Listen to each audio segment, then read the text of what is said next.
Hello, welcome back to another episode. Don't forget to subscribe and comment below. A crow flew by. The fourth episode of Mayans MC Season 4 continues up right where the third episode left off. Angel, Easy, and Manny look over Randall, the man they were supposed to smuggle into Mexico, who is dying. When Angel saw Randall molesting his son in the middle of the night, he shot him.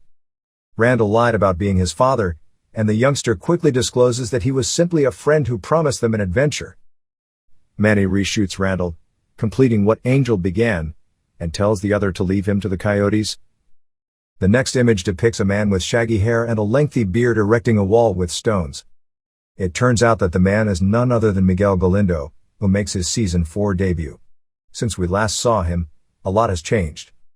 However, we don't get to discover much more until the credits begin to roll. After the credits, we see Coco agreeing to pick up his girlfriend from work later, in an ominous scene, and she professes to be afraid about walking home alone at night. We return to Miguel and his stones immediately. A small boy is watching him, and the two have a discussion about why he's building a wall for the dead. ¿Quieres probar?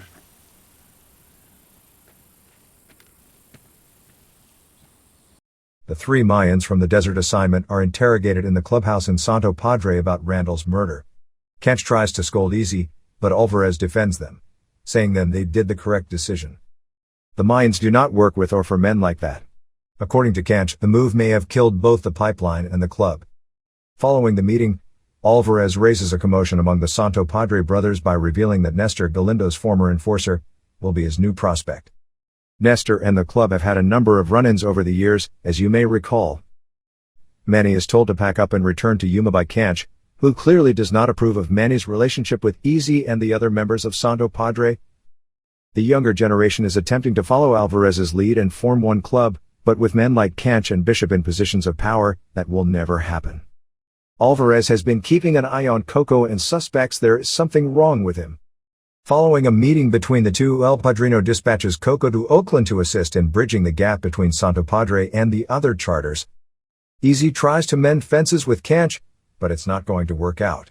Canch tells the incoming VP that what happened to his son makes him nothing more than a walking dead man after the fight. Alvarez takes Easy aside to tell him about the club's history, so Easy can understand why he's battling so hard for a more idealistic future. On Mayans, we receive an official mention of Jack's teller, as Alvarez recalls his late friend and shares with Easy his old statement, "Forget the past, and you're doomed to repeat it." Easy now has a volume of old facts and letters regarding the club's origins to read, in a very Jack's Teller-like parallel. Jess, the bartender who discovered the SOA cut in the Mayans' compound canister, is spying on the club for the Suns. She's afraid, yet she's willing to share information with the SOA vice president.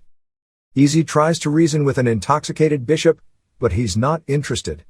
Luckily for Easy, he's also not in the mood. With a right hook, the new VP stuns his predecessor and instructs him to learn some respect. Felipe, meantime, receives a postcard from Easy's ex-girlfriend Gabby, informing him that she is doing well in her internship. Bishop is revealed to be hiding in a church, where he is erecting walls. The nuns push him to make peace with God and to abandon Thomas, the small kid. Easy is disappointed to learn that his father's butcher shop in downtown Santo Padre is shutting.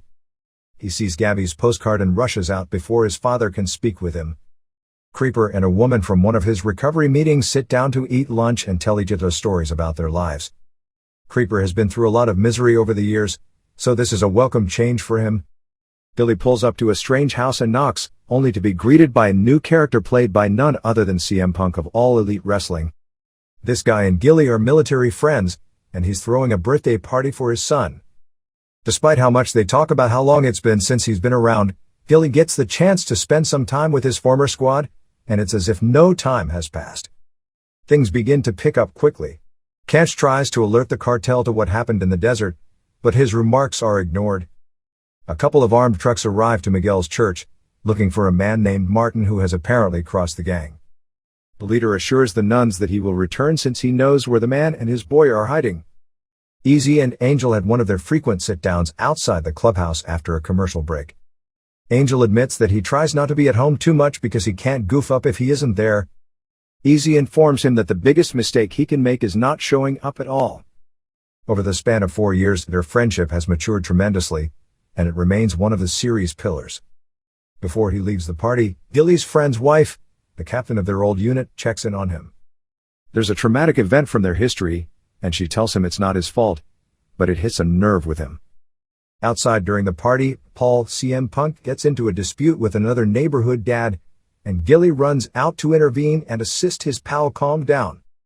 Everything is nice and resolved until the man tries to tell Paul that there are no hard feelings, which results in a hit to the face. Meanwhile, Bishop's downward spiral continues when the bartender with whom he's been drinking and flirting all night brings out some cocaine for them to share.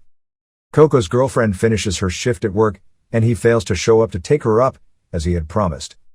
Felipe is waiting for Angel to return to his house, and the two of them sit down at the table to split a piece of cake.